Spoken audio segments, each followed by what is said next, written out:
Martin Scorsese has described his films as sociology. I presume he means that his work offers a kind of anatomy of culture, taking it apart to reveal different aspects and showing the internal workings between them, often in unpleasant ways. There probably isn't another living director with the range of subjects and historical depth of Scorsese. He's known mainly for his gangster films, but he's also looked at the entertainment industry, family life, even love affairs. In films such as The Age of Innocence and Gangs of New York, he takes us back to the 19th century. So there's a panoramic and historical vision in Scorsese's work that really has no parallel. And that's what the book is about, Scorsese's vision, specifically his encompassing vision of America. Taken together, Scorsese's films form a composition, a portrait of America. And in my book, I present this portrait.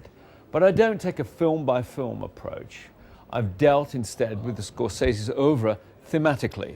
So when I set out to write the book, I had to examine the consistencies that run throughout all Scorsese's films. And I mean all of them. I haven't just looked at his better-known works. I've gone back to his student project, covered his TV shows, as well as his documentaries. One of the abiding themes is that of manhood. Scorsese's project has been described as the mapping of masculine prerogative. We see his representation of manhood and its privileges in practically every film, most graphically in Raging Bull, but also in Cape Fear, Alice Doesn't Live Here Anymore, and New York, New York, even in his documentaries such as Shine a Light and The Last Waltz. Men know their place and want to keep it. Second theme, all Scorsese films are set against a background of change in which one order collapses while another rises. In Casino, for example, the old Vegas mob empire disintegrates as new corporations emerge.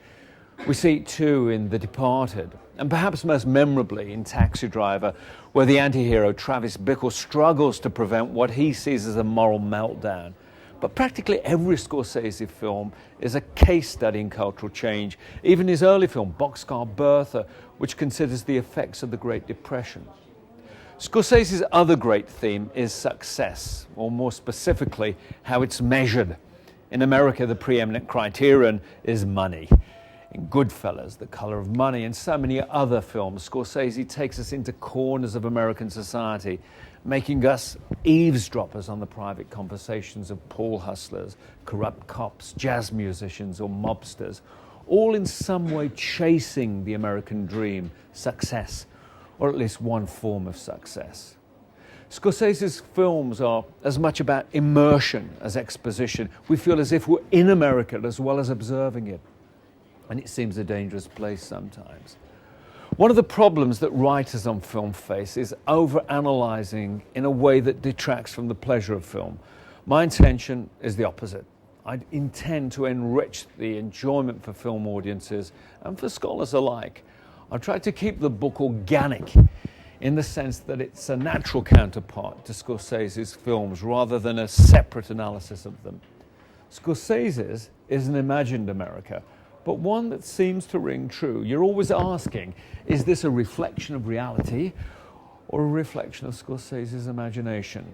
My answer isn't totally straightforward, as you'll see.